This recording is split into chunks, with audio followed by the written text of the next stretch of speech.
আসসালামু আলাইকুম, সবাই কেমন আছেন? আশা করি অনেক ভালো আছেন। তো সবাইকে টিউনিউজের পক্ষ থেকে স্বাগতম। তো চলে আসলাম আরেকটি নিউ ভিডিও নিয়ে তোমাদের কাছে।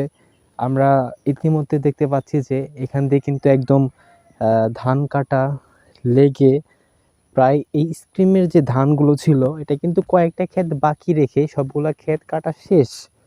আমরা দেখতে পাচ্ছি যে ওই সাইডে যে ক্ষেত ছিল ওটাও কাটা শেষ। এটা কিন্তু পেকে গেছে একদম, ঠিক আছে? যেই সাইডে দেখেন দুইটা ক্ষেত বরাবর কাটা শেষ, এটা আর ওইটা দুইটা কাটা শেষ।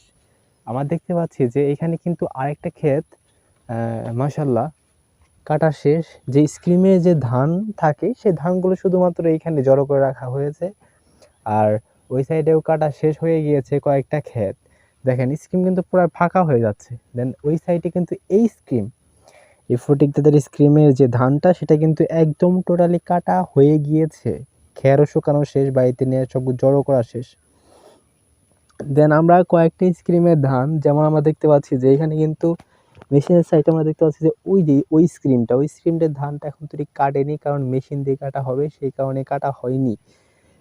তো এই ছিল আমাদের মালতীপাড়া হগুড়া ইউনিয়নের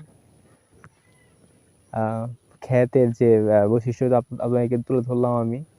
বর্তমান অবস্থান এইরকম, ঠিক আছে?